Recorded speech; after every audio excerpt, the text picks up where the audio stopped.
Remember, this conflict or this war is not just about 10 to 14 days old. It's not even 15 to 100 years old. We're talking about at least 3,000 years. We're talking about centuries here, how this patch of land has seen great armies march through. The land has been constantly attacked and counterattacked, conquered and partitioned, fought over by some of the greatest kings, emperors, generals the world has known. And since the 20th century, it has been the object of conflicting claims by the Jewish movements and by the Arab movements too, leading to a long cycle of ongoing bloodshed that continues till today. Here's a special report for you to understand more about this conflict. The name Palestine comes from the word Philistines, which was in use many years ago, from 12th century BCE, which is when the Greeks actually owned a portion of land in what is now known as Palestine.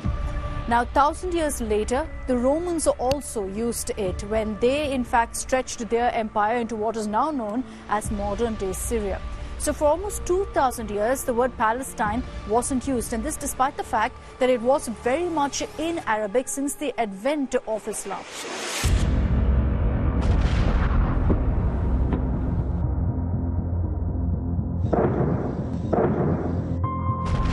In 1918, when the Ottoman Empire collapsed after the First World War and Britain had the mandate over the land, they brought Palestine back into use as separate from the adjoining territory of Jordan.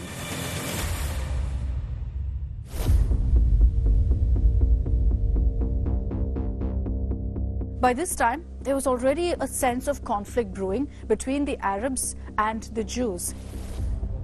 And that's courtesy an idea that was proposed by Napoleon over a century ago, that he'd give a certain portion of land as a safe house, as a territory for Jews. And that's where the seeds of this conflict essentially began. The British then tried to use it to their advantage to get support against the Ottomans. And so they too promised a Jewish territory in the Arab land.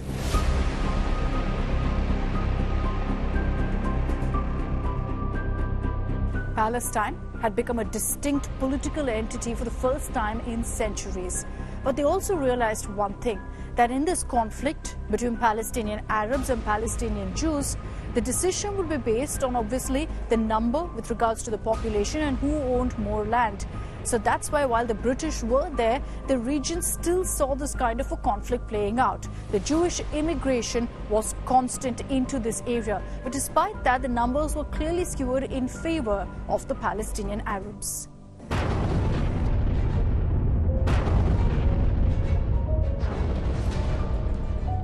Then came another world war. And as Hitler occupied Europe, began systematically killing Jews,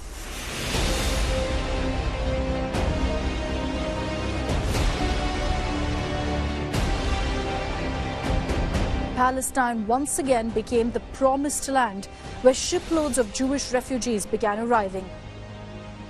By the end of the war, the race was on to secure a Jewish nation on the shores of the Mediterranean.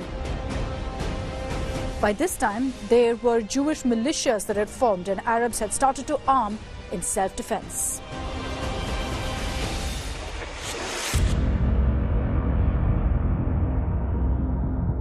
In 1947, the United Nations stepped in. They came up with a partition plan for Palestine known as Resolution 181. It led to the conflict only escalating. There was a civil war that broke out in Palestine, and so for obvious reasons, the British didn't want to get their hands dirty. They wanted out. And despite the mess, the sovereign state of Israel came into being in May 1948. And immediately, Israel was at war with its Arab neighbors. A war that Israel won.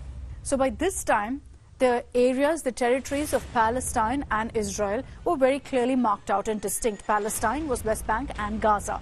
But this clearly remained a thorn for Israel. So another war broke out, this time in 1967, when Israel occupied Palestine, occupied West Bank and Gaza. In 1964, the Palestinian Liberation Organization, the PLO, had been formed in Cairo in Egypt. And under the leadership of Yasser Arafat, the PLO took up the challenge to wage constant war against the state of Israel.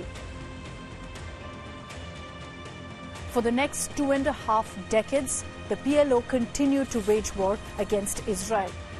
Finally, however, there was a breakthrough in 1987. That's when the PLO finally agreed and adopted the UN resolution, which meant they finally recognized the state of Israel.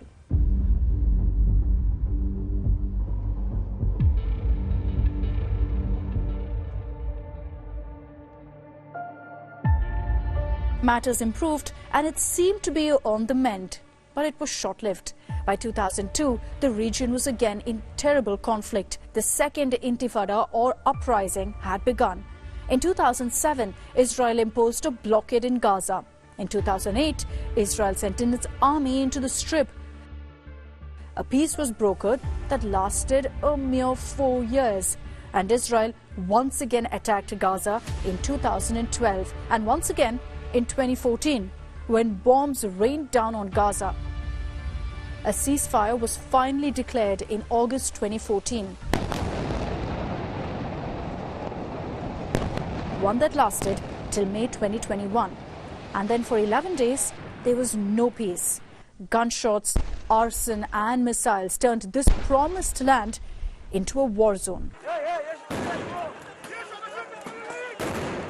What started with a conflict over the Al-Aqsa Mosque settled with a fragmented peace dotted with frequent firing and stone pelting.